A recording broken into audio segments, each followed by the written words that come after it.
너 지금 어디냐? 말해봐라. 네? 어디긴요. 제가 오늘 부산 내려간다고 말씀드렸잖아요. 부산? 부산 같은 소리 하고 있네. 바깥 사돈이 지금 다 말해줬는데 날 바보로 보는 거야? 니들 지금 해외여행 간다고 공항이라며? 네? 저희 아빠가요? 아니, 아빠랑 통화하셨어요, 어머니? 그래, 어이가 없다. 아니 나더러는 돈 아끼겠다고 새 식구 붙어먹고 살면서 생활비 50만 원만 내고 니들 처먹고 싶은 거 몰래 사 먹고 그러면서 온갖 불평은 다 하더니 내 집에 살면서 돈 아껴가지고 그렇게 해외여행까지 다닐 여유가 있으셔. 어머니 그게 아니고요. 오해예요. 이건 엄마가 전부터 약속이 된 거라. 너 그놈의 핑계 좀 그만 대라. 내가 오늘 아침에 일어나 보니 얼마나 황당하던지.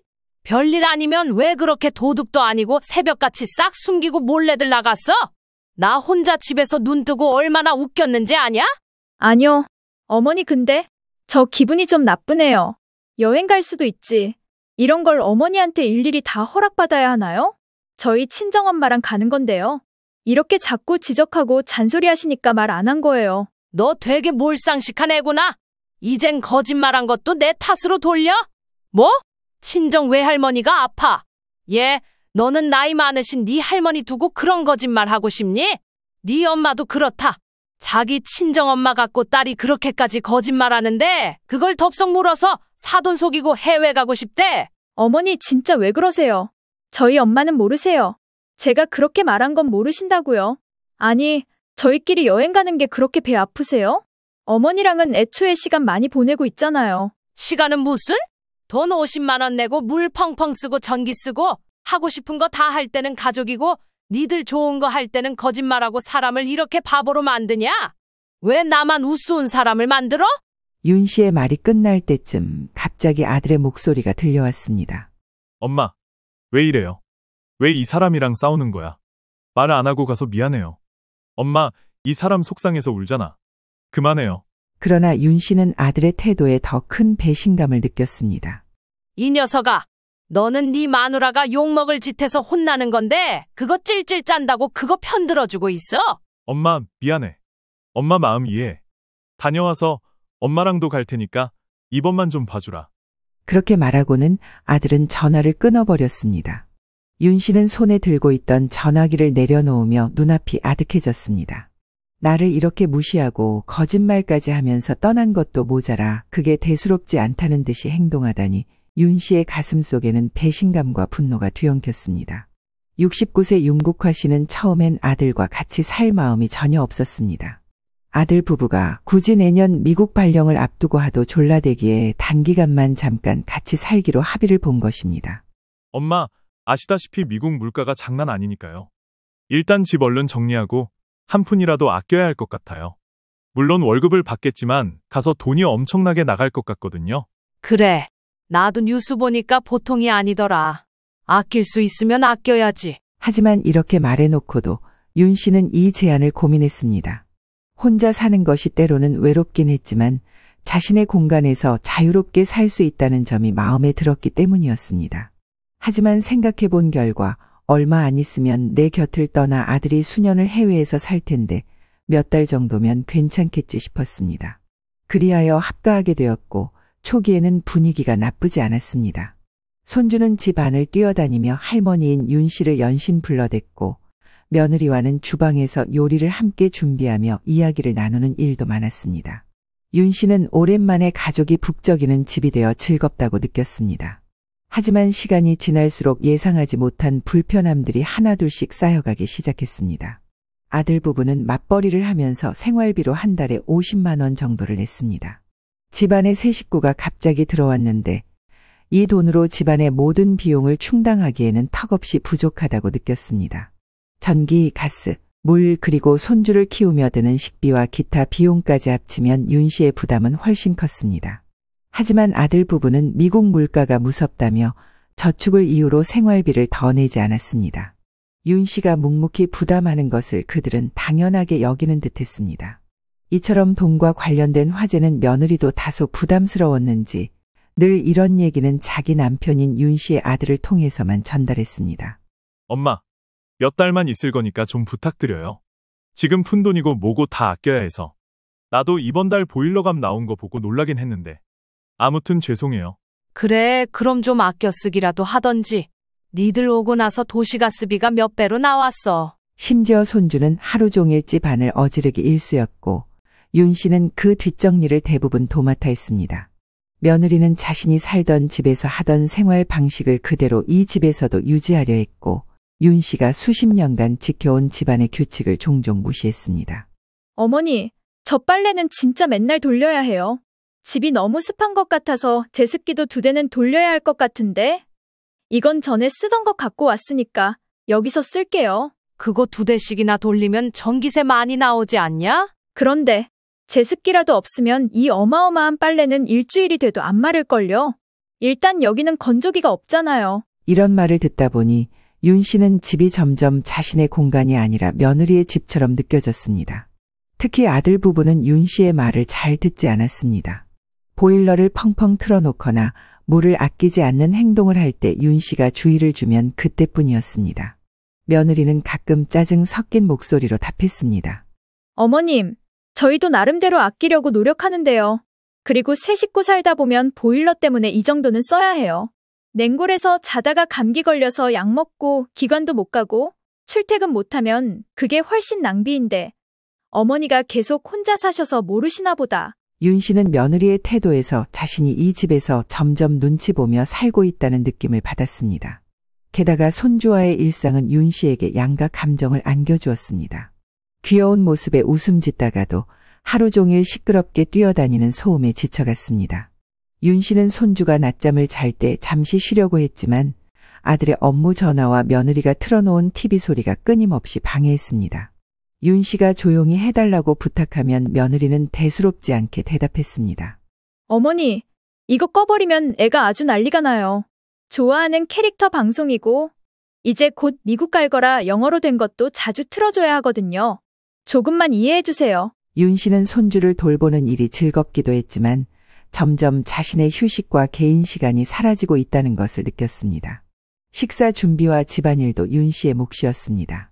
아들과 며느리는 식사 준비에 전혀 참여하지 않았고 윤 씨는 하루 3끼를 모두 준비해야 했습니다.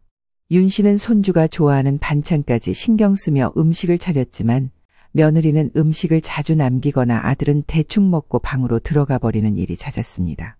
윤 씨는 자신이 가족을 위해 애쓰는 것이 점점 허탈하게 느껴졌습니다. 거기다 집안일에도 무관심하다는 점을 참기 어려웠는데요. 거실과 주방 쓰레기통이 가득 차도 버리는 사람은 항상 윤 씨였고 빨래 역시 윤 씨가 모두 도맡아야 했습니다.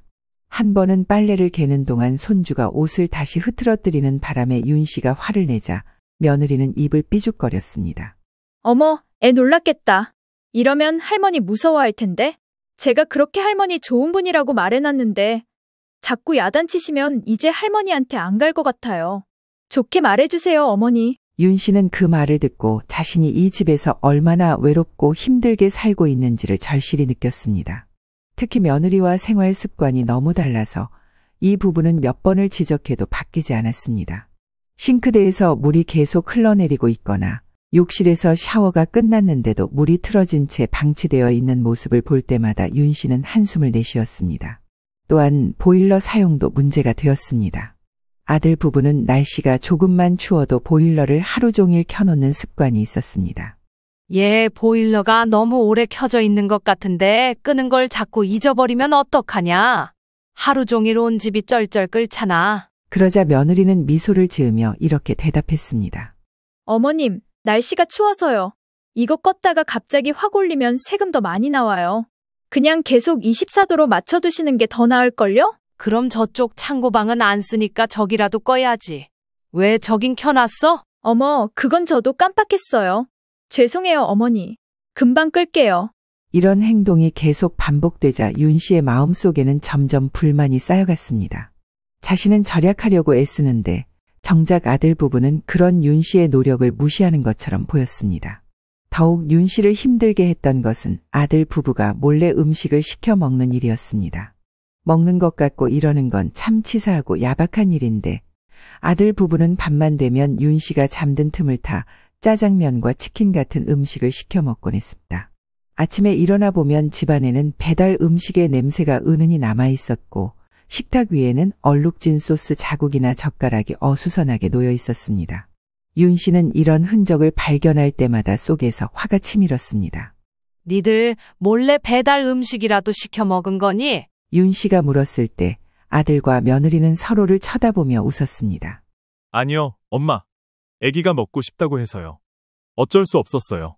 얘가 또 기막히게 치킨을 좋아하거든요. 그들의 대답은 어쩐지 윤 씨의 마음을 더 허탈하게 만들었습니다. 더 이상 뭐라 말하지 않았지만 그들의 무심한 태도는 오래도록 윤 씨의 마음에 남았습니다. 윤 씨는 특히 자신이 음식을 절약하려고 애쓰고 있는데 아들 부부가 몰래 배달 음식을 즐긴다는 사실에 분노를 느꼈습니다. 자신은 손주와 가족을 위해 직접 건강한 반찬을 준비하면서도 그들이 이를 무시하고 배달 음식을 선호하는 모습은 윤 씨를 더욱 상처받게 했습니다. 어느 날 윤 씨는 아들을 따로 불러 조심스럽게 이야기를 꺼냈습니다. 너희 이제 곧 해외 가니까 생활비를 많이 못 낸다는 건 이해하고 있어. 그런데 그렇다면 아끼면서 살아야 하지 않겠어? 이건 내가 너희 뒷바라지 해주는 것도 아니고. 윤 씨의 말투는 최대한 차분했지만 그 안에는 참아왔던 서운함이 고스란히 담겨 있었습니다. 아들은 순간적으로 당황한 표정을 지으며 대답했습니다. 엄마, 알겠어요. 아기 엄마랑 얘기해 볼 테니까. 너무 속상해하지 마시고요. 엄마가 이렇게까지 힘들어하실 줄은 몰랐네. 윤 씨는 아들의 대답을 듣고 잠시 안도했으나 그 기대는 오래가지 않았습니다. 며느리는 윤 씨의 이야기를 듣자마자 바로 반박하기 시작했습니다. 어머님, 저희가 정말 많이 노력하고 있어요.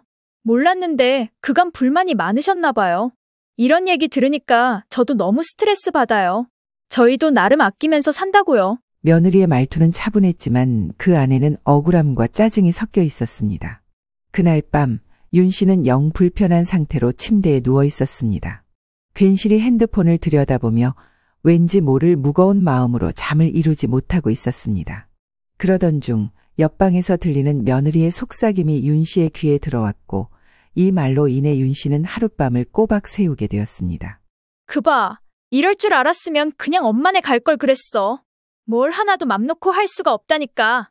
아니, 여기 머물면서 돈을 안 들이는 것도 아니고 어머니는 왜 저렇게 시종일관 지적만 하시는 거야? 차라리 빨리 미국 갔으면 좋겠어. 왜 발령 얘기가 빨리빨리 진전이 안 돼? 우리끼리 셋이 얼른 나가버리고 싶다. 그 말은 윤 씨의 가슴에 비수처럼 꽂혔습니다. 자신의 집에서 이렇게 눈치를 봐야 한다는 상황이 서글펐습니다. 윤 씨는 눈을 감고 가만히 누워 있었지만 머릿속은 온갖 생각으로 복잡하게 얽혔습니다. 평소 누군가에게 대놓고 싫은 소리를 하는 타입이 아니기에 윤 씨는 딱히 이 말을 듣고도 크게 따진다거나 서운함을 토로하지 않고 그냥 참았습니다. 그러면서도 한편으로 우선 집안 분위기를 조금 바꿔보자는 생각이 들었습니다. 크리스마스가 다가왔고 이때는 윤 씨에게 단순히 연말 행사를 넘어 가족의 소중함을 다시 느끼는 시간이었기에 이번 기회를 통해 며느리와의 관계도 개선하고 싶다는 마음이 컸습니다. 같이 살기 전에는 만나서 식사도 하고 손주에게 선물도 사주며 시간을 보낸 적도 있었기 때문입니다. 오롯이 합가 때문에 서로 예민해진 거라고 생각했고 나름 고민해서 제안을 했습니다. 이번 크리스마스는 우리 다 같이 집에서 보내면 어떻겠니? 니들 좋아하는 배달 음식도 시키고 애가 좋아하는 치킨도 준비하자. 영화라도 같이 보면 좋잖아. 그러다가 다 같이 요 앞에 어디 가서 애 선물도 사주고 하면 좋지. 윤 씨는 최대한 밝은 목소리로 아들 부부에게 말을 꺼냈습니다. 며느리와의 갈등이 있었지만 가족이 함께하는 자리에서 자연스럽게 대화를 나누다 보면 서운함도 풀리고 더 가까워질 수 있을 거라고 생각했습니다. 아들은 윤 씨의 제안을 듣고 긍정적인 반응을 보였습니다. 좋아요, 엄마. 이 사람이랑 얘기해서 둘이 일정 비워볼게요. 아마 애도 막상 집에서 놀자면 좋아할 거예요. 윤 씨는 아들의 말에 기대감을 품고 며느리의 대답을 기다렸습니다. 하지만 다음 날 며느리는 윤 씨의 기대와는 전혀 다른 반응을 보였습니다. 죄송해요, 어머님. 이번 크리스마스에는 집에서 시간을 못 보낼 것 같아요. 며느리는 차분하게 말했지만 그 목소리에는 무언가 준비된 듯한 태연함이 느껴졌습니다. 윤 씨는 당황한 기색을 숨기지 못하며 물었습니다.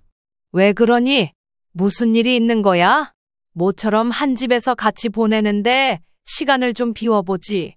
며느리는 잠시 망설이더니 대답했습니다. 부산에 계신 외할머니가 갑자기 건강이 안 좋아지셨어요. 저희가 급히 내려가 봐야 할 것 같아요. 증손주도 한번 보여드릴 겸요. 윤 씨는 며느리의 말에 순간 할 말을 잃었습니다. 친정 외할머니가 아프셨다니 가족으로서 어쩔 수 없는 상황이라는 생각이 들었습니다. 그렇구나. 나는 전혀 몰랐네. 할머님이 많이 편찮으신 거야? 윤 씨는 최대한 걱정스러운 목소리로 물었습니다. 며느리는 약간 피곤한 표정을 지으며 대답했습니다. 자세한 건 저도 잘 모르겠어요. 저희도 빨리 내려가서 상황을 봐야 할 것 같아요. 그럼 나도 사돈께 전화를 드려볼까? 걱정이 많으실 텐데. 그래도 이런 걸 알게 되었는데 안부차 연락은 드려야지. 아니에요, 어머님. 괜히 번거롭게 하지 않으셔도 돼요. 저희가 알아서 할게요. 며느리의 태도는 마치 자신들의 일에 윤 씨가 관여하지 않기를 바라는 것처럼 느껴졌습니다. 윤 씨는 더 이상 물어보지 않고 넘어가기로 했습니다. 그리하여 결국 크리스마스는 윤 씨 혼자 보내야 하는 상황으로 흘러갔습니다. 홀로 보낼 성탄절을 대비해 만두국과 간단한 음식을 준비하며 스스로를 다독였습니다. 하지만 마음 한구석에는 여전히 서운함이 남았습니다. 며느리의 차가운 태도와 예상치 못한 상황이 윤 씨의 마음을 답답하게 만들었지만 윤 씨는 그것을 묵묵히 견디기로 했습니다. 이상한 분위기와 어딘가 석연치 않은 기운 속에서도 윤 씨는 더 이상의 갈등을 만들고 싶지 않았습니다. 그러나 그녀의 마음속에서는 이미 조용히 터져나오는 불만이 점점 쌓여가고 있었습니다. 드디어 크리스마스 당일 윤 씨는 평소보다 이른 새벽에 잠에서 깼습니다. 창밖에는 아직 어둠이 짙게 깔려 있었고 집안은 지나치게 조용했습니다. 시계는 새벽 5시를 가리키고 있었습니다. 보통이라면 손주가 깨서 방에서 뒤척거리거나 며느리가 부엌에서 아침 준비를 시작하는 소리가 들렸어야 했습니다. 그러나 오늘은 마치 아무도 없는 것처럼 고요했습니다. 윤 씨는 이상한 느낌에 이끌려 부엌으로 나가 물 한 잔을 따랐습니다. 어둠 속에서 차가운 물을 삼키며 주변을 둘러보았지만 거실 역시 비어 있었습니다. 어제까지만 해도 손주가 어지럽혀 놓았던 장난감들이 보이지 않았고 소파 옆에 항상 놓여있던 담요와 작은 베개도 자취를 감췄습니다. 그제야 윤 씨는 본능적으로 무언가 잘못되었다는 것을 느꼈습니다. 안 그래도 요즘 며느리와 어색한 고로 밤이 되면 일찍 잠들었고 어제도 아들이 늦는다고 해서 먼저 안방에 들어와 버렸습니다. 당연히 저쪽 방에 있을 거라 생각했는데 전혀 인기척이 느껴지지 않는 겁니다. 문을 열자 방 안은 지나치게 정리되어 있었습니다. 침대는 깔끔하게 정돈되어 있었고 한쪽 구석에 놓여 있어야 할 커다란 캐리어도 보이지 않았습니다. 순간 윤 씨는 심장이 철렁 내려앉는 듯 했습니다. 뭐야, 대체 어떻게 된 거야? 윤 씨는 혼란스러운 마음에 방을 둘러보며 중얼거렸습니다. 손주가 쓰던 작은 의자나 장난감 상자마저 정리되어 있었고 옷장은 반쯤 열려 속이 비어 보였습니다. 윤 씨는 침착하려 애쓰며 휴대전화를 꺼냈습니다. 며느리에게 전화를 걸었지만 전화는 꺼져 있었습니다. 곧바로 아들에게도 전화를 걸었지만 아들의 전화기도 연결되지 않았습니다. 이렇게 아침 일찍 떠날 일이 있으면 적어도 나한테 한마디는 해야 하는 거 아니야? 내가 깨지 않게 일부러 몰래 나간 건가? 아니 근데 왜 이렇게 짐을 왕창 싸서 나간 거야? 윤 씨는 며느리가 어제 한 말을 떠올리며 부산으로 가는 일정을 잡았다던 그녀의 태도를 곱씹어 보았습니다. 어제 저녁 식사 자리에서도 며느리는 다소 시큰둥한 모습으로 말을 얼버무렸습니다. 그러나 이렇게 모든 짐을 챙기고 꼭두 새벽부터 흔적도 없이 사라질 거라는 상상은 하지 못했습니다. 답답한 마음에 윤 씨는 곰곰이 생각한 끝에 사돈에게 직접 전화를 걸어보기로 했습니다. 최근 사돈 댁에서 시골 과수원에서 직접 딴 사과를 잔뜩 보내왔던 일이 떠올랐습니다. 그때 인사를 제대로 하지 못한 것도 마음에 걸렸기에 이번 기회에 인사도 전할 겸 겸사겸사 전화를 걸어보기로 했습니다. 윤 씨는 차분하게 전화를 걸었습니다. 평소 자주 연락을 주고받지는 않았지만 특별히 어색하지는 않은 사이였기에 큰 부담은 없었습니다. 그런데 안사돈도 전화를 받지 않으니 묘하게 불안감이 늘어갔습니다. 굳이 이럴 필요는 없지만 어쨌든 사과를 선물해 준 건 바깥사돈이기에 안부차 그쪽에 전화를 걸었습니다. 다행히도 신호가 몇 번 울린 끝에 바깥 사돈의 목소리가 들려왔습니다. 윤 씨는 최대한 차분한 목소리로 인사를 건넸습니다. 안녕하세요, 사돈. 갑자기 전화드려 죄송해요. 저기 며느리에게 듣기로 친정 외할머님이 아프시다던데요. 괜찮으신가요? 애들이 오늘 다들 부산으로 내려간다고 하더라고요. 한 번은 연락을 드려본다는 게 늦어졌네요. 윤 씨는 애써 담담하게 이야기를 꺼냈지만 속으로는 이상한 기운이 엄습하고 있었습니다. 그리고 곧 돌아온 사돈의 대답은 윤 씨의 불안감을 단번에 현실로 만들어버렸습니다. 안녕하세요, 사돈. 그런데 저희 장모님 말씀하시는 건가요? 장모님은 정정하신데요. 며칠 전에 남해 여행도 다녀오셨고요. 아프시다니 무슨 말씀이신지 잘 모르겠네요. 그 순간 윤 씨는 얼어붙은 듯 아무 말도 할 수 없었습니다. 네? 며느리 말로는 외할머니가 편찮으셔서 부산에 내려간다고 했거든요.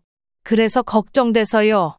오늘 아들이랑 손주까지 데리고 같이 내려갔나 본데 모르시나요? 윤 씨의 말에 사돈은 한참 동안 당황한 듯한 침묵을 지키더니 조심스럽게 대답했습니다. 아니요, 그런 얘기는 들은 적 없어요. 애들이 오늘 동남아로 여행 간다고 하지 않았나요? 내년에 미국 가기 전에 지 엄마랑 시간 보낸다고 갔어요. 저는 일 때문에 못 갔고요. 사돈도 아시는 거 아니었어요?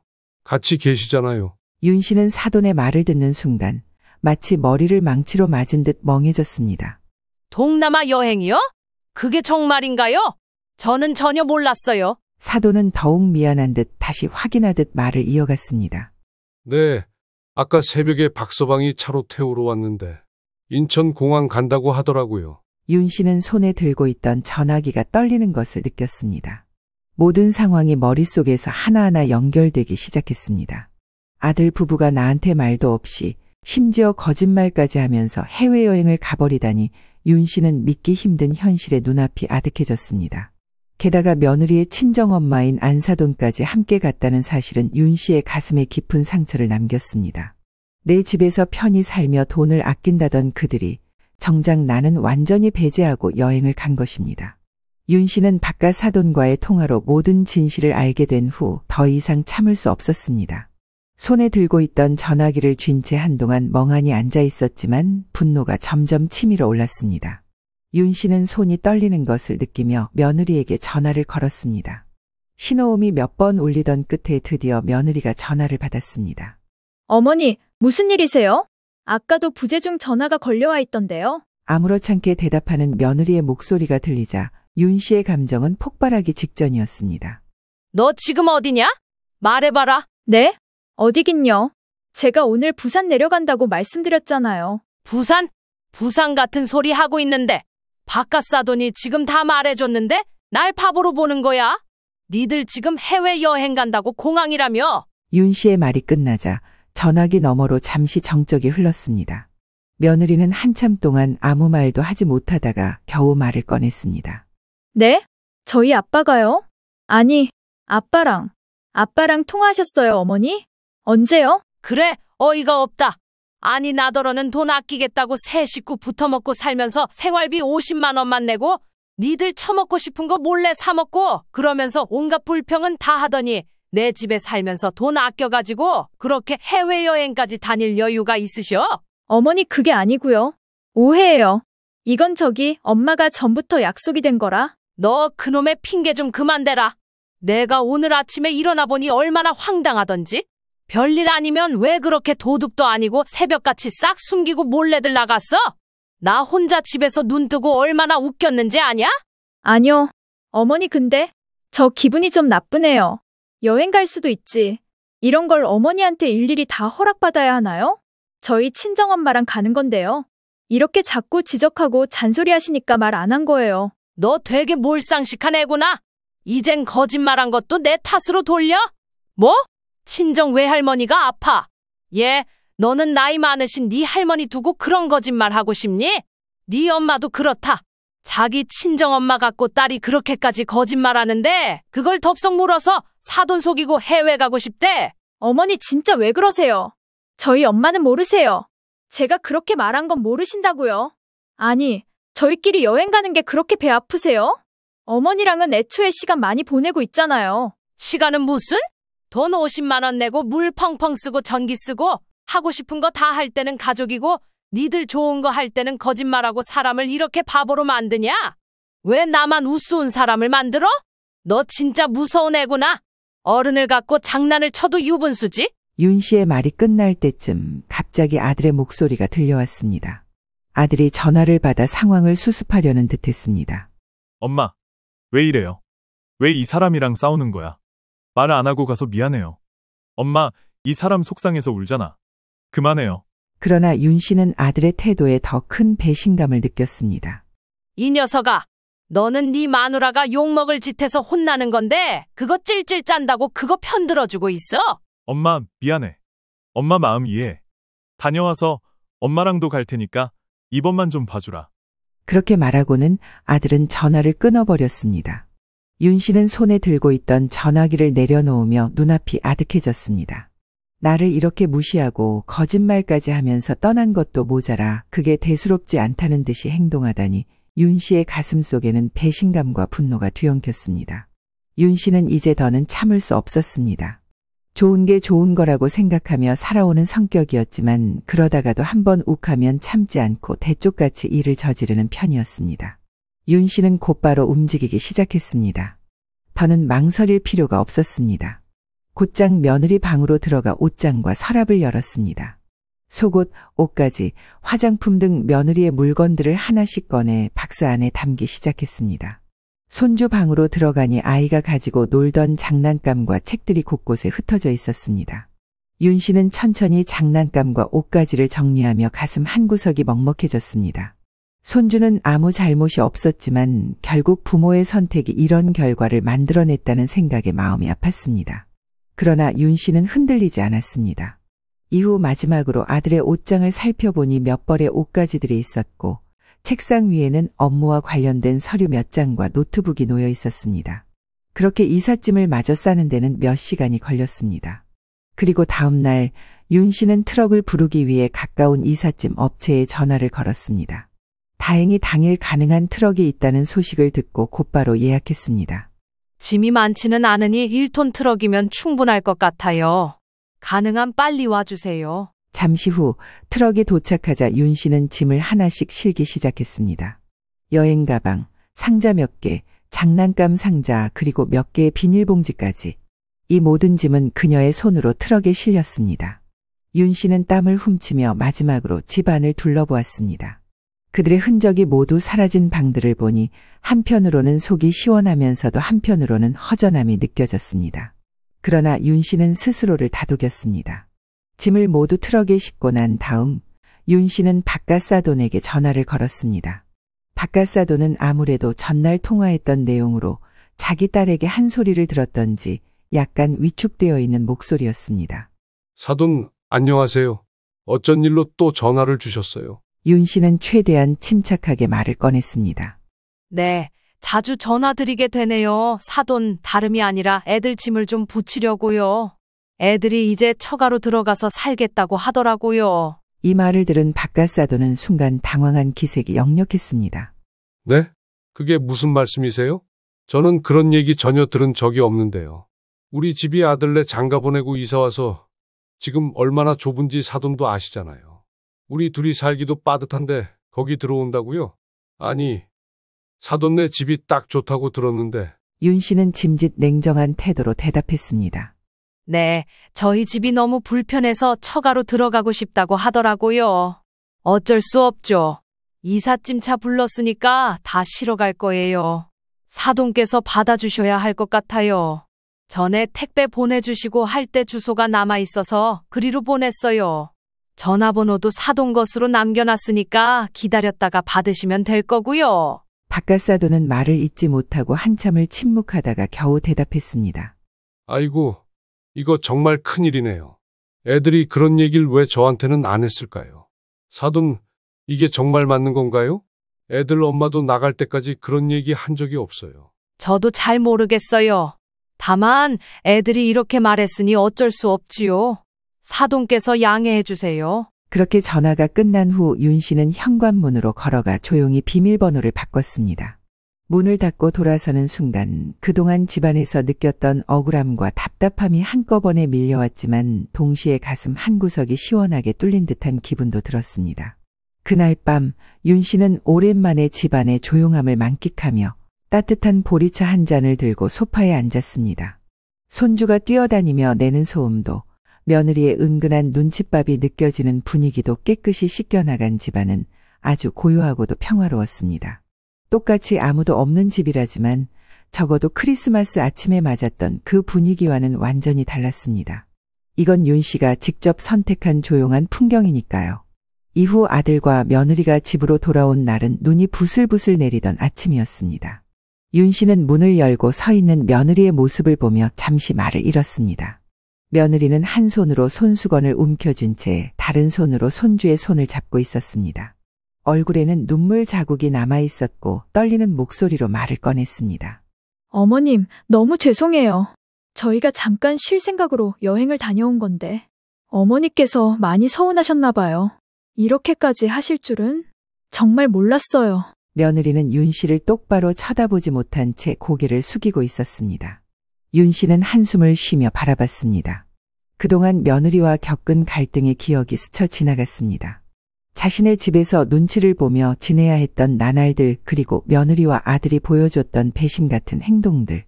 윤 씨는 애써 마음을 가라앉히며 물었습니다. 그래서 지금 여기에 무슨 말을 하러 온 건데? 며느리는 눈물을 훔치며 간신히 대답했습니다. 제발 저희를 다시 받아주세요. 친정집은 너무 좁아서 애도 제대로 못 살아요. 어머님께 정말 죄송해요. 저희가 너무 경솔했어요. 목소리에는 절박함이 담겨 있었지만 윤 씨는 더 이상 그 목소리에 흔들리고 싶지 않았습니다. 왜? 이제 내 눈치 보지 말고 네 친정에서 편히 배달도 시켜 먹고 놀러 다니고 하면서 잘 살아? 뭐하러 서로 불편하게 살아?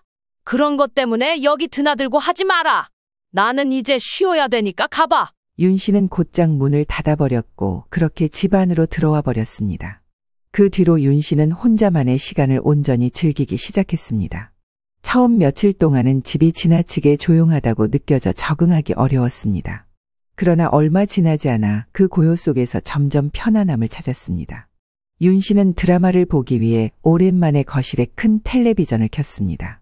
그동안 손주가 보는 만화 채널만 틀어두던 텔레비전에서 이제는 윤 씨가 보고 싶어 하던 드라마, 트로트 프로그램들이 흘러나왔습니다. 그리고 윤 씨는 한동안 먹고 싶었던 짜장면과 탕수육을 시키기로 했습니다. 내가 있을 땐 안 먹고 꼭 내가 잘 때 지들끼리 몰래 시켜 먹고 개눈 감추듯 치워버리던 그 배달 음식들. 아침에 눈 뜨면 늘 서운한 마음으로 그 흔적들을 바라봤는데 이젠 아무것도 거리낄 게 없습니다. 전에 누가 알려준 대로 배달 앱에서 음식을 주문해 보았습니다. 이후 음식이 도착하자 윤 씨는 탕수육을 바삭하게 먹는 방법을 찾아서 소스와 함께 준비했습니다. 바삭한 탕수육 한 조각을 입에 넣는 순간 오래된 억눌림에서 벗어나는 듯한 해방감을 느꼈습니다. 나는 뭐 이런 거 못 먹는 줄 아나? 지들끼리만 먹고 하여간 못된 것들. 이게 뭐 대단한 거라고 이렇게 좋냐? 그러고 며칠 지나지 않아 윤 씨는 아들로부터 전화를 받았습니다. 전화기 너머에서 들려오는 아들의 목소리는 평소와 달리 힘이 없었습니다. 엄마, 나 여기선 도저히 못 살겠네요. 아들의 말에 윤 씨는 무슨 일이냐는 듯 물었습니다. 그러자 아들은 계속해서 불만을 늘어놓기 시작했습니다. 방도 너무 좁고 장모님은 계속 잔소리하시고 그냥 나만이라도 다시 들어가면 안 될까? 한 사람이라도 제발 이 좁은 집구석에서 나가라고 성하셔서 나라도 가겠다고 했거든. 오늘도 장모님이랑 장인어른 대판 싸우시고 나도 이 사람이랑 싸우고 난장판이에요. 윤 씨는 순간 울컥했지만 곧 냉정하게 대답했습니다. 누가 널 받아준다고 그런 약속을 네 멋대로 해? 알아서 해. 그 말에 아들은 당황한 듯 말문을 잇지 못했습니다. 윤 씨는 한숨을 쉬며 차분하지만 단호하게 덧붙였습니다. 나 지금 혼자 사는 거 완전 맛들렸어? 동네 아줌마들 불러서 놀지언정. 너는 여기 얼씬도 하지 마. 꿈도 꾸지 말고. 곧 미국 간다며? 윤 씨의 목소리에는 단호함이 가득했습니다. 엄마 내팽겨치고 장모님 모시고 여행 갈 땐 언제고? 꼴 좋다. 왜 이상한 데서 뺨 맞고 여기 와서 해결하려 드냐? 이제 네가 선택한 결과는 네가 책임져. 장인 장모랑 살면서 눈치를 보던 뭘 하던 알아서 살길 찾아라. 그 말과 함께 윤 씨는 전화를 끊었습니다. 통화를 마친 뒤 윤 씨는 자신의 선택이 옳았음을 확신했습니다. 이제는 자신을 위해 살겠다는 결심이 확고해졌습니다. 그동안 가족이라는 이름으로 자신을 희생했던 시간이 떠올랐지만 이제 더 이상 그러고 싶지 않았습니다. 이제 윤 씨의 삶은 이제 완전히 달라졌습니다. 동네 아줌마들을 불러 집에서 국수를 삶아 함께 나눠 먹고 믹스커피를 타 마시며 웃고 떠드는 시간을 즐기기 시작했습니다. 다들 아들 며느리며 딸 사위한테 비슷한 감정들이 있어서 그런지 얘기를 나누다 보면 한나절이 금방 훌쩍 가버렸습니다. 이제야 내 집이 나만의 공간이 됐구나. 윤 씨는 조용하고도 평화로운 시간을 누리며 오래된 억눌림에서 벗어난 자신을 발견했습니다.